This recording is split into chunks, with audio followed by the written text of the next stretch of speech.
નમસ્તે. આજે આપણે ધોરણ 8 પ્રકરણ 5 માહિતીનું નિયમન જેમાં વર્તુળાલેખ અથવા તો કે પાઈ ચાર્ટ વિશે સમજ મેળવશું અને તે વર્તુળમાં કેટલો ભાગ રોકે છે તે પણ આપણે શોધતા શીખશું. તો ચાલો આપણે શરૂઆત કરીએ. વર્તુળાલેખ. તો વર્તુળાલેખ કોને કહેવાય? તો કે આ રીતે વર્તુળાકાર પ્રદેશ દ્વારા કરવામાં આવતી માહિતીની ચિત્રાત્મક રજૂઆત. વર્તુળ દ્વારા કરવામાં આવતી માહિતીની ચિત્રાત્મક રજૂઆત એને આપણે વર્તુળાલેખ કહીશું.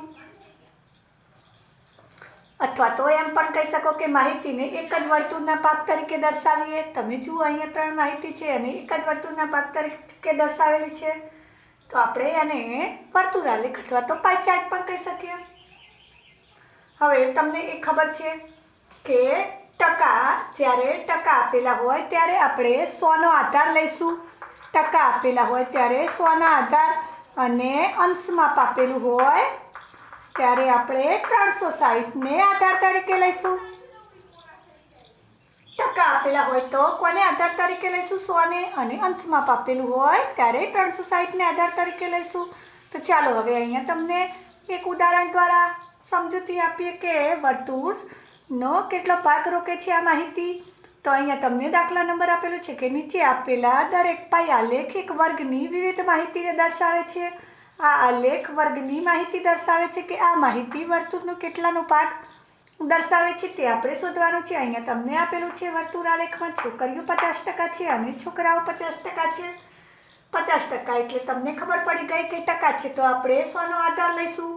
તો આપણે અહીંયા છોકરીઓ અથવા છોકરાઓનો પાઈ આલેખ છોકરાઓનો પાઈ આલેખ કરશું. તો છોકરીઓ દર્શાવતો વર્તુળનો ભાગ શોધશું. તો ચાલો પહેલા છોકરીઓનો શોધીએ. છોકરીઓ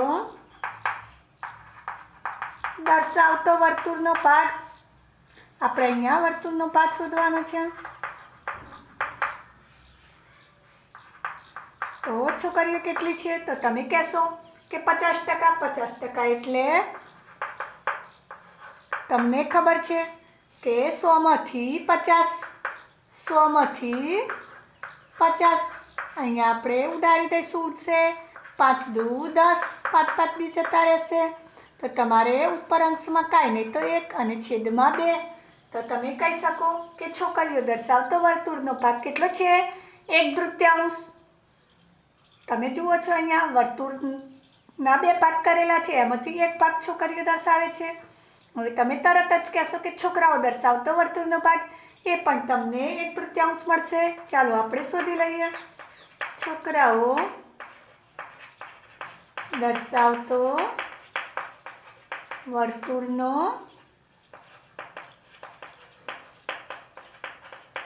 તો છોકરાઓ કેટલા છે? તો કે 50%. તો 50% ટકાને આપણે અપૂર્ણાંકમાં ફેરવવા માટે 1/100 વડે ગુણશું. અથવા તો તમે એમ પણ કહી શકો કે 100 વડે ભાગીશું. 0 0 ઉડી ગઈ. 5 દુ 10, 5 5 ઉડી ગયા. તો અહીંયા પણ અંશમાં કાંઈ નહીં તો 1 ને છેદમાં 2. તો કે કેટલો ભાગ દર્શાવે છે છોકરાઓ? તો કે વર્તુળનો 1/3 ભાગ. વર્તુળનો 1/3 ભાગ. હવે તમે બીજું જુઓ વર્તુળાલેખ. એમાં આપણે માહિતી આપેલી છે એના આધારે વર્તુળનો ભાગ શોધશું. તો અહીંયા તમને પગપાળા 40% આપેલા છે. 40% બસ અથવા કાર દ્વારા લોકો જાય છે અને સાયકલ લઈને 20% લોકો જાય છે. તો આપણે અહીંયા તમને શાળા પરિવહન આપેલું છે.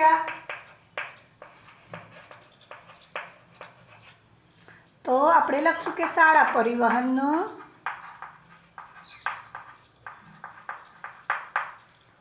વર્તુળાલેખ.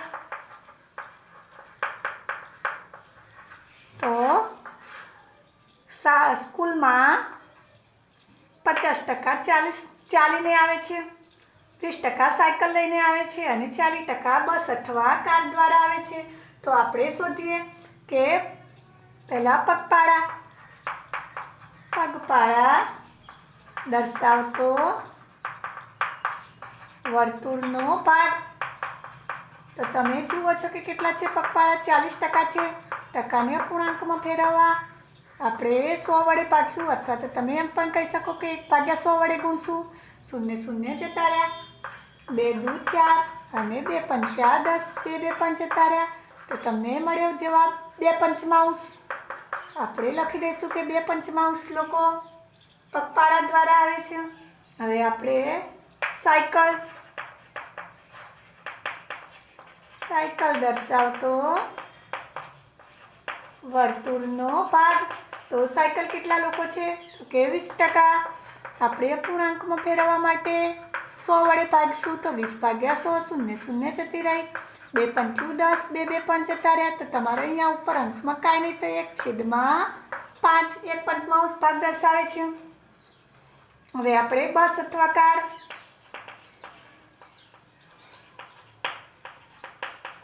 કાર દર્શાવતો વર્તુળનો ભાગ કેટલા ટકા છે? તો તમે કહેશો 40%। અપૂર્ણાંકમાં રૂપાંતર કરવા 100 વડે ભાગી દઈશું, 0 0 ઉડી ગઈ, 2 દુ 4, અરે 2 પંચા 10 અને 2 દુ 4, તો અહીંયા 2 2 ઉડી જશે તો અંશમાં 2 અને છેદમાં 5, તો 2 પંચમાંશ ભાગ। તો હવે તમને ખબર પડી ગઈ કે પગપાળા ચાલીને આવતા કેટલા છે?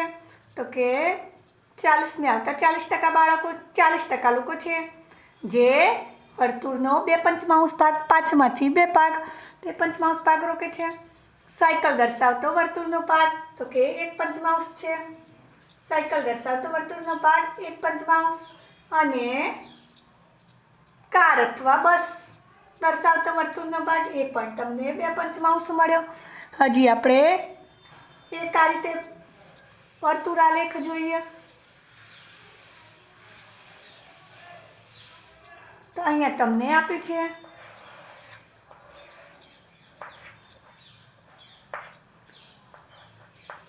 તમને કહ્યું છે કે ધિક્કાર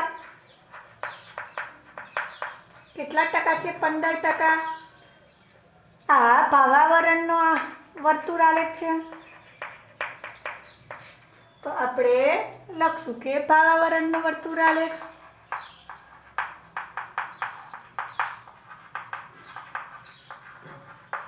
તમે જોઈ શકો છો કે અહીંયા 15% ધિક્કાર માટે આપેલા છે અને બાકીનો ભાગ પ્રેમ દર્શાવે છે। તો અહીંયા આપણે આ બાકીનો ભાગ કેટલો છે એ શોધવા માટે શું કરશું? તો કે 100માંથી આપણે પ્રેમ દર્શાવતો વર્તુળનો ભાગ શોધવો છે।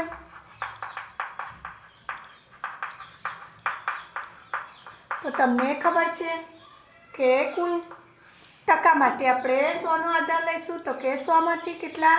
15% ધિક્કાર છે એટલે 15 આપણે બાદ કરી દઈશું। 100માંથી 15 બાદ કરી દઈશું તો 100માંથી 15 બાદ કરો તો 85% મળે। તો પ્રેમ દર્શાવતો ભાગ તમને ખબર પડી ગઈ 85%। હવે ચાલો આપણે શોધી દઈએ દરેક કેટલો ભાગ રોકે છે? તો કે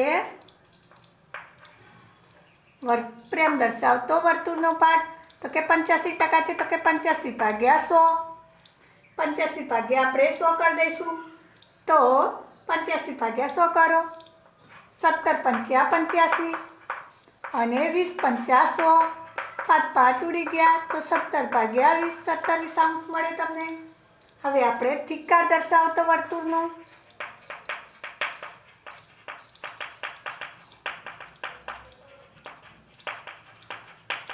તો તમને ખબર છે કે ધિક્કાર કેટલા? 15% છે।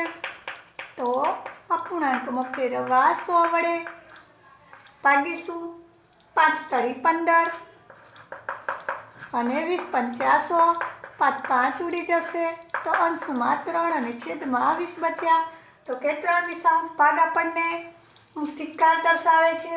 અહીંયા હજી તમને બીજી રીતે પ્રશ્ન પૂછાય કે તમને આ રીતનો આલેખ આપેલો હોય વર્તુળ આલેખ અને એના ઉપરથી તમને કહ્યું હોય કે નીચેના પ્રશ્નોના જવાબ આપો।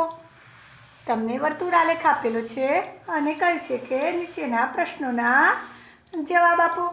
તો તમને વર્તુળ આલેખ પરથી પ્રશ્નોના જવાબ શોધતા આવડવું જોઈએ। તો અહીંયા હું એક વર્તુળ આલેખ દોરું છું અને આપણે પ્રશ્નોના જવાબ શોધીએ।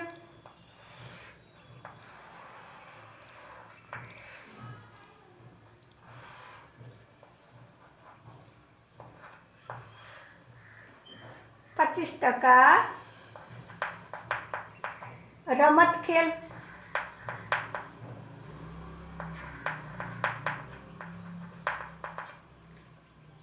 50% पर्यावरण, 50% पर्यावरण કહ્યું છે અને તમને 10% માહિતી, 10% માહિતી માટે અને 15% સમાચાર, 15% સમાચાર માટે છે। તો અહીંયા તમને પ્રશ્ન પૂછ્યા છે। આ વર્તુળ આલેખ પરથી પ્રશ્નોના જવાબ લખવાના છે। તમને પહેલો પ્રશ્ન પૂછ્યો છે કે કયા પ્રકારના કાર્યક્રમો સૌથી વધુ જોવાય છે। અહીંયા તમને પ્રશ્ન છે કે કયા પ્રકારના કાર્યક્રમ સૌથી વધુ જોવાય છે। અહીંયા તમને જુદા જુદા કાર્યક્રમ આપેલા છે અને તે કેટલા પ્રમાણમાં જોવાય છે એ દર્શાવેલું છે। તો તમે જુઓ કે 50% પર્યાવરણ, 50% પર્યાવરણ જુએ છે લોકો, 25% રમત ખેલ, 15% સમાચાર અને 10% માહિતી જુએ છે। તો તમે જોઈ શકો છો કે આ વર્તુળમાં સૌથી વધુ ભાગ તો કે 50% શું જુએ છે તો કે પર્યાવરણ। તો તમને ખબર પડી છે કે પર્યાવરણનો કાર્યક્રમ સૌથી વધુ જોવાય છે। તો આપણે લખશું કે પર્યાવરણનો કાર્યક્રમ, કયો કાર્યક્રમ સૌથી વધુ જોવાય છે તો કે પર્યાવરણનો કાર્યક્રમ। હવે તમને એવો પ્રશ્ન પૂછાય કે કયો કાર્યક્રમ સૌથી ઓછો જોવાય છે તો તમે કહી શકો તરત કે માહિતી। કયો કાર્યક્રમ કયા પ્રકારના કાર્યક્રમ સૌથી ઓછા લોકો જોવે છે તો તમે કહેશો કે માહિતી। તમને આવો પણ પ્રશ્ન પૂછાય કે કયા બે કાર્યક્રમો નિહાળનાર દર્શકોની સંખ્યા રમત વિભાગના કાર્યક્રમ નિહાળનાર દર્શકોની સંખ્યા બરાબર છે। કયા બે કાર્યક્રમ નિહાળનાર દર્શકોની સંખ્યા રમત કાર્યક્રમ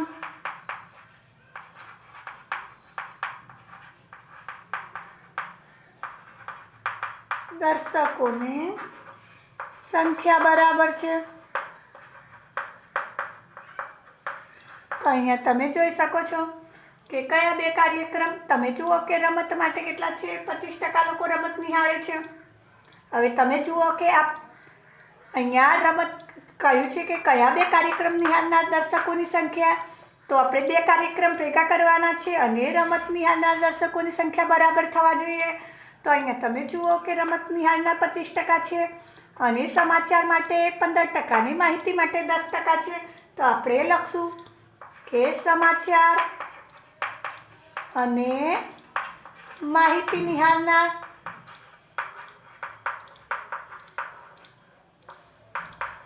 દર્શકોની